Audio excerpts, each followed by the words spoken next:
Swift filmed in there. And a lot of big iconic movie moments are shot at stage 12. Take a look.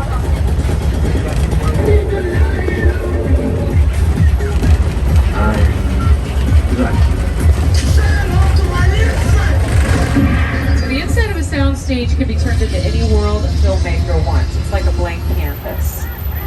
And then on the outside, sound stages look kind of like warehouses, very unassuming on the outside. All right, up next on the right, we're going to get close to some construction. This construction on the right is not for the studio. It's actually for the theme park. All of this is going to be Super Nintendo Land. It's going to be a whole new land on the lower lot of our theme park. We're very excited about it. Okay, back to the studio though. On the left, we have a lot of stages all close together here.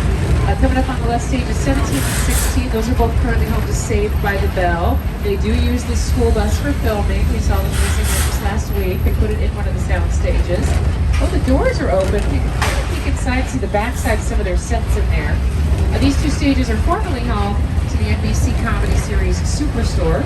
I know it's hot in here, but let's have some patience for one another. You know, repeat makes us small acts. Big faces learn to Superstore starred America Ferrera and Ben Feldman and ran for 6 seasons.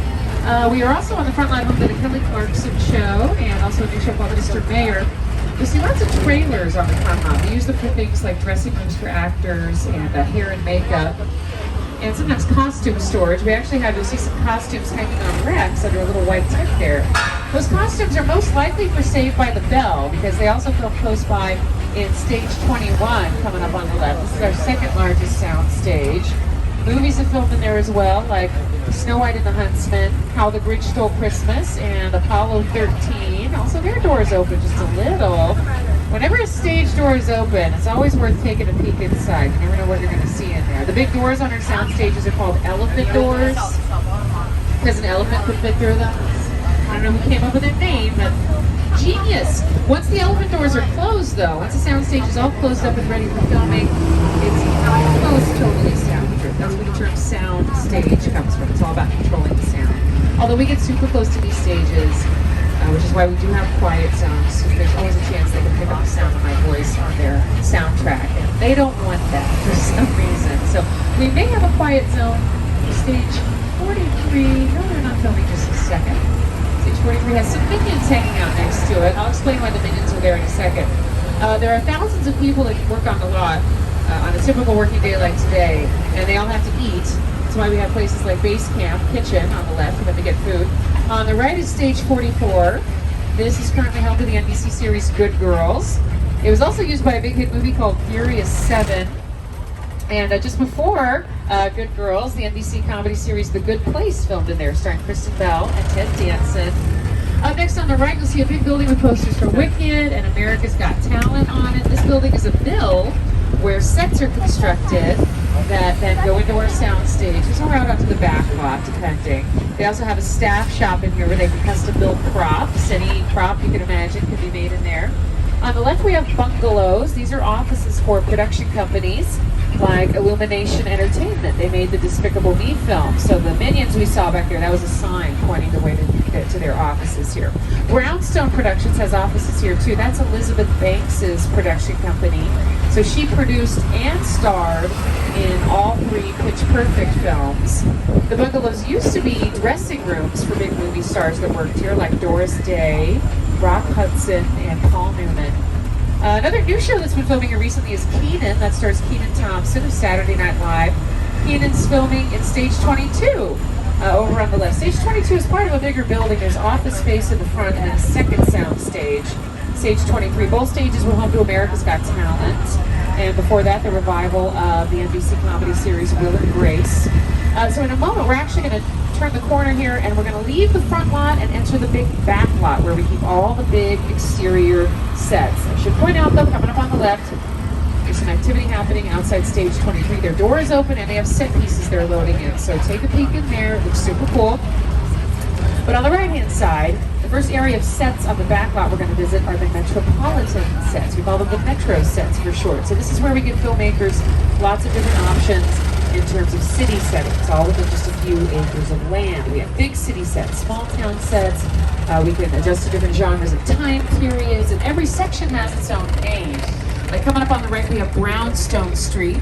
Movies like Gone Girl have filmed here, The Changeling with Angelina Jolie, and this was the home of Bruce in the film Bruce Almighty. Take a look. Raise the dog! I'm in the shower! Outside good.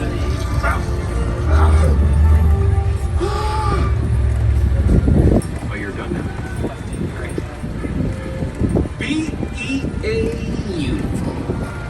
And just past Brownstone Street, our next stop is going to be Courthouse Square. Courthouse Square like evokes kind of a small town feel, if that's what a filmmaker needs. But I think Courthouse Square is best remembered as the town of Hill Valley in the Back to the Future films.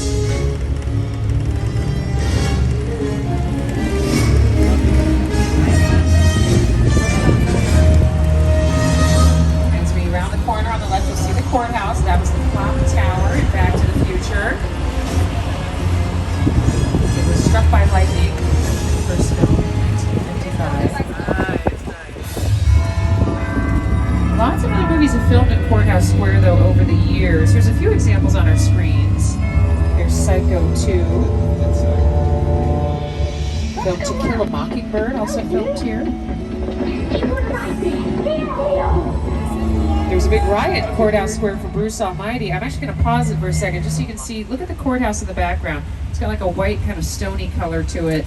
Basically, the courthouse became too famous for its own good after Back to the Future, too recognizable. So we got to change up the look sometimes. And this was once the futuristic world of 2015 in Back to the Future 2. But we'll all have flying cars. Can't wait till 2015. This was also the fictitious town of Kingston Falls in the movie Gremlins, and Grandview in the TV series Ghost Whisperer, the town of Grandview. Now we're going to leave our Courthouse Square area. Up next, we're going to visit the big city, what we call New York Street. Now my co-host for the tour lives in the real New York, so he's going to talk about what it's like filming there. Hey everyone, welcome to New York!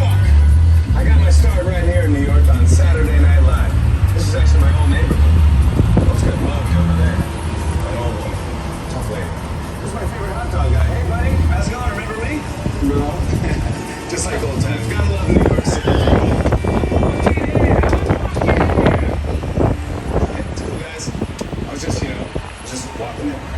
So it's not exactly New York, but a lot of times when you see New York in the movies, it was shot right here on the Universal Metro sets. If you can make it here, you can make it anywhere. Even if you make it here on the Universal lot.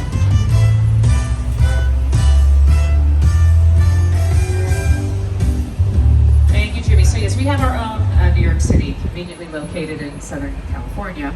A lot of big hit movies have filmed on this street, like Hobbs and Shaw, Captain America, the First Avenger, and The Amazing Spider-Man. TV shows as well. The new show Rutherford Falls was just here. American Ninja Warrior has been here many times. They set up their big obstacle course down this New York Street road, and they always film late at night. But we usually get to watch the construction of the obstacle course. They do that during the day. They do it really fast too. But then they always film super late at night. Brooklyn Nine-Nine was just here a couple weeks ago. We've had Key and Peele here, Marvel's Agents of S.H.I.E.L.D. This goes on and on. Keep in mind, when you're looking at these sets, what looks like brick and stone is really fiberglass. We also use a lot of plaster, chicken wire, and wood for the framing of the sets. Also, a lot of these sets are what we call facades. That's a kind of set where we just build the front and the sides of the structure, just what the camera sees, and the audience fills in the rest with their imagination. And we passed by a few back there earlier. We passed by some lampposts with little crosswalk signs on them. There's a few more up ahead that we'll see in a bit. But anytime you see a lamppost, that's a prop. We actually, all along the sidewalks in our metro sets, we have big square plugs built into the sidewalk. So depending on what genre, what time period a filmmaker needs the street to appear in, we can go get the appropriate lampposts from our prop department a little further out on the back lot. And then we just plug them in and light them up, and they're also very easy to remove, so super convenient. But we have a few still from our last production that was here, which I believe was a top secret production. That actually happens a lot. When movies and TV shows film on our lot, they don't have to release their title if they don't want to. So sometimes we don't find out what was filming here. Even though we can see some of the activity, we don't necessarily know what's filming. That was the case with Hobbs and Shaw. They were on New York Street, and it looked really cool. They had dressed up New York Street to look like London. There were a bunch of Union Jack flags, things like that. So New York Street could double as other cities. It was actually Baltimore in the TV special Hairspray Live. Hairspray Live starred Jennifer Hudson and Ariana Grande.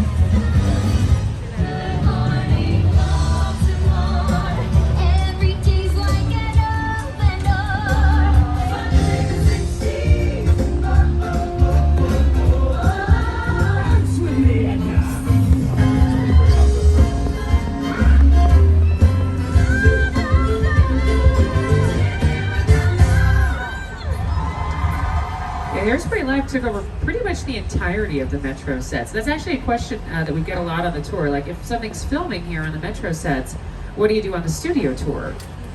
Then we don't get to drive through the Metro sets.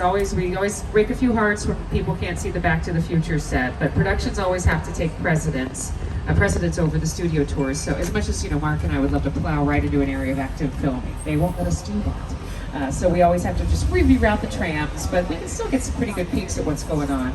I mentioned, we could dress up these sets to look like other cities.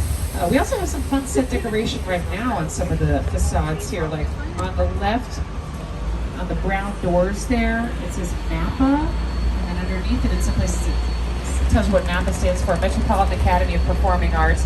Not a real place, but we have to put something on the sets there to make it come alive and feel like a real New York City street. Also, we have a theater entrance coming up on the left with a green marquee over the doors.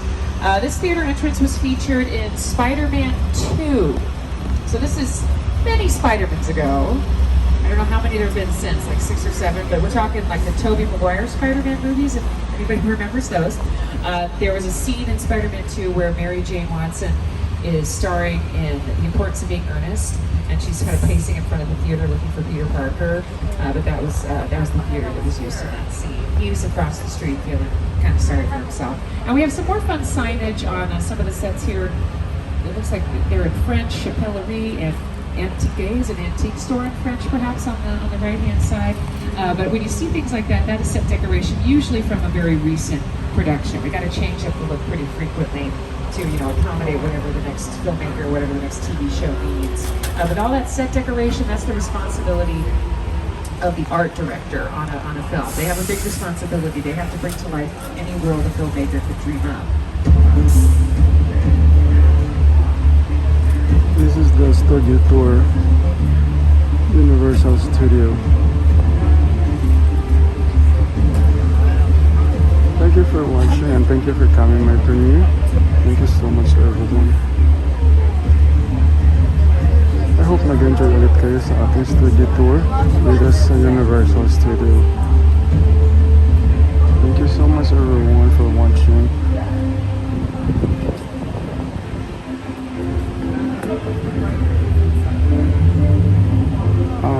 We have another studio tour, part 2.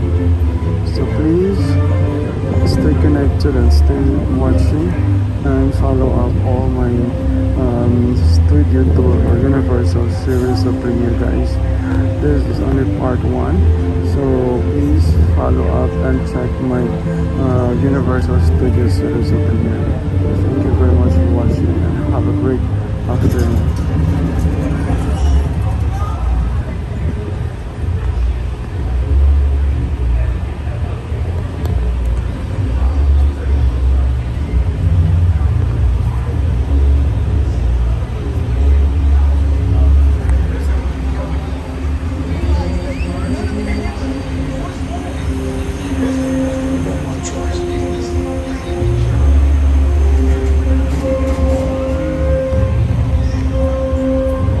Bye guys, thank you for watching. Thank you, bye bye.